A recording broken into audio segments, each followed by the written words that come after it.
अभिवादन स्वीकार कीजिए ब्रजेश मिश्रा का। और आप देखना शुरू कर चुके हैं द डिबेट। बहनों भाइयों, उत्तर प्रदेश में चुनाव हो और आजम खां के जिक्र के बगैर हो जाए, ऐसा कैसे संभव है? आजम खां दरअसल उत्तर प्रदेश के ऐसे नेता हैं जिन्होंने यूपी की राजनीति में अपोजिशन पार्टी या जिस दल में वो रहे हैं, उस दल में आजम खां के महत्व, उनकी राजनीतिक तैयारियां और उनकी भूमिका हमेशा से बड़ी प्रमुख रही है।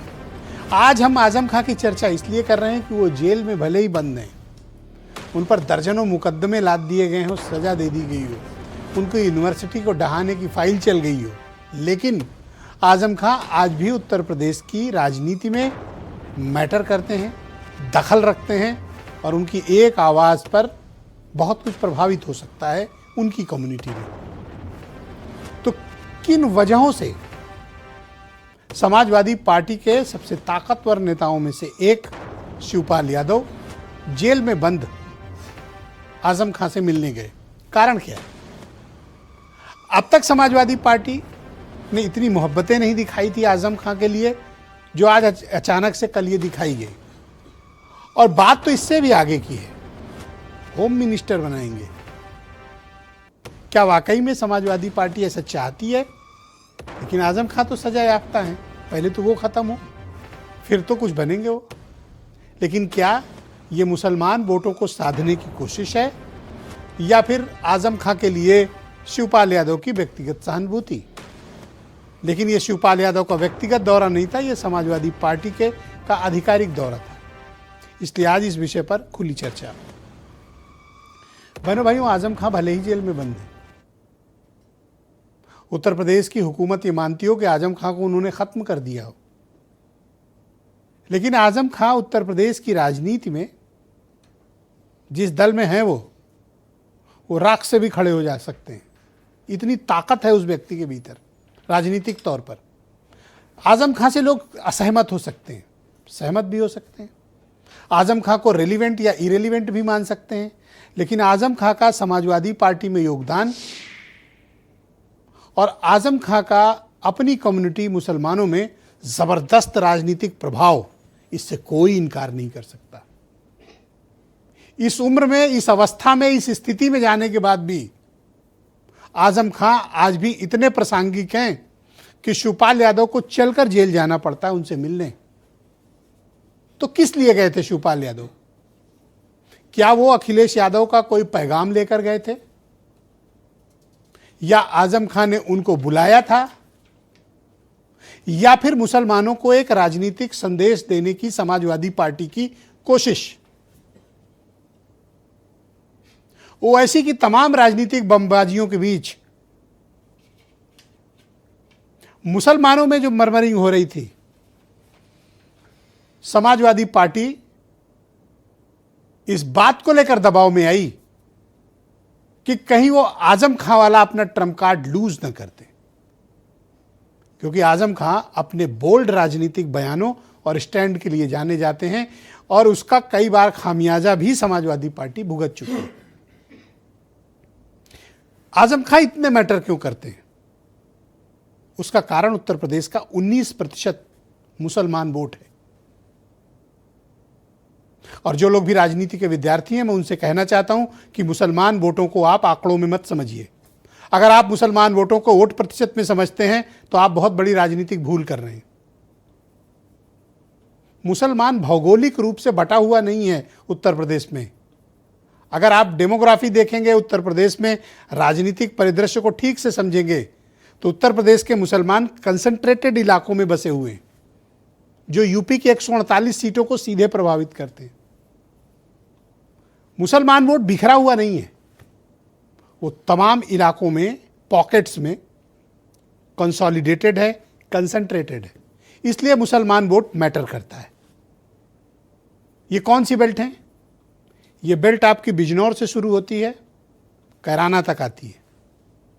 फिर दूसरी बेल्ट है रोहेलखंड से अवध वाली, और तीसरी है जो सीतापुर लहरपुर से चलती है, आजमगढ़ होते हुए भदोही तक आती है। इन इलाकों में जो मुसलमानों की तादाद है वो अन्य जातियों के मुकाबले कहीं अधिक है, इसलिए मुसलमान वोट मैटर करते हैं। और कई कई तो ऐसे जिले हैं, विधानसभाएं हैं जहां पर इनका वोट प्रतिशत 60%, 70% तक है। कैराना वगैरह में तो और ज़्यादा है, रामपुर में और अधिक है। इस कारण मुसलमान वोट मैटर करता है। लेकिन सिर्फ मुसलमान वोट मैटर करे, उनके दम पर आप कुछ नहीं कर सकते हो। अगर कोई ये गलतफहमी में हो कि मुसलमान सरकार बनवा देंगे, तो फिर उसकी राजनीतिक समझ पर सवाल उठने चाहिए। मुसलमान न सरकार बना सकता है, न सरकार गिरा सकता है। लेकिन मुसलमानों के साथ और कम्युनिटी जुड़ जाएं तो फिर कमाल हो सकता है। जैसे पश्चिम में जाट, गुर्जर, दलित, सैनी, ये कम्युनिटी। पूर्वांचल में दूसरे लोग हैं, राजभर हैं, निषाद हैं, प्रजापति, विश्वकर्मा, शेड्यूल कास्ट के लोग, या अपर कास्ट के कुछ तबके। कई बार उत्तर प्रदेश में ऐसे प्रयोग हुए हैं। लेकिन मुसलमान अकेले मैटर नहीं करता, लेकिन अगर किसी वोट के साथ जुड़ जाए तो बहुत बड़ी ताकत बन जाता है। तो क्या समाजवादी पार्टी इस बार मुसलमानों को किसी भी हालत में लूज नहीं करना चाहती? कोई मरमरिंग नहीं चाहती, कोई ओवैसी फैक्टर नहीं चाहती? क्योंकि इसमें कोई दो राय नहीं है कि मुसलमानों के वोट का लॉयन शेयर से भी बड़ा हिस्सा, 90% का वोट शेयर अकेले समाजवादी पार्टी और उनके गठबंधन को जाता है। कोई दो राय नहीं। बहुत जज्बाती कौम है ये, इमोशंस पर वोट करती है, मुद्दों पर नहीं। इसलिए आजम खां मैटर करते हैं।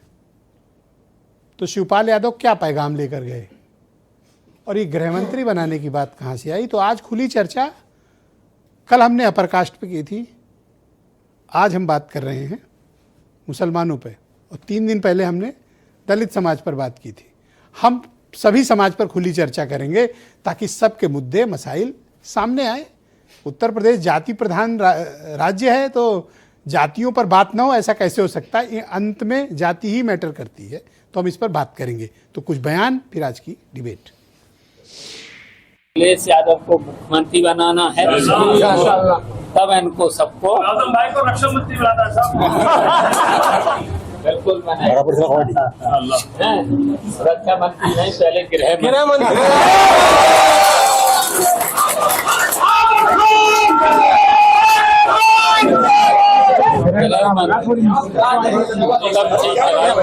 देखिए, अभी तो वो सजाए याफ्ता व्यक्ति है। पहले तो वो चुनाव लड़ने के लिए ही योग्य नहीं है।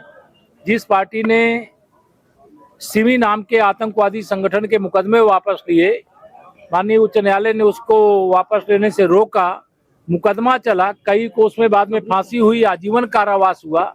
ये मुस्लिम वोट बैंक के लिए देश के दुश्मनों से मुकदमे वापस लेते हैं। तो ये मोहम्मद आजम खां को गृह मंत्री बनाने का वादा मुस्लिम वोट बैंक पाने के लिए कर रहे हैं। रिस्पेक्ट होनी चाहिए, हो कहाँ रही है? यहाँ तो पिक एंड चूज हो रहा है। अगर कोई मुस्लिम है, कोई दलित है, कोई ईसाई है, कोई पिछड़े वर्ग का, तो और ज़्यादा एग्रेसिवली उसके खिलाफ कार्रवाई होती है। और वो प्रीजुडिस होते हैं जांच करने वाले लोग, सरकार भी प्रीजुडिस है उनके प्रति। तो बहनों भाइयों, आज की परिचर्चा दिनेश प्रताप सिंह उत्तर प्रदेश में भारतीय जनता पार्टी के मुख्य प्रवक्ता हैं। SM अशरफ MIM के उत्तर प्रदेश के प्रवक्ता हैं। फ़खरुल हसन चांद समाजवादी पार्टी के प्रवक्ता, डॉक्टर उमा शंकर पांडे कांग्रेस कमेटी के प्रवक्ता, और पश्चिम उत्तर प्रदेश के बहुत ही जाने माने चर्चित राजनीतिक पत्रकार आस मोहम्मद कैफ भी हमारे साथ इस डिबेट का हिस्सा हैं, और वीरेंद्र सिंह जी हमारे नेशनल हेड। तो आप सभी का स्वागत और धन्यवाद।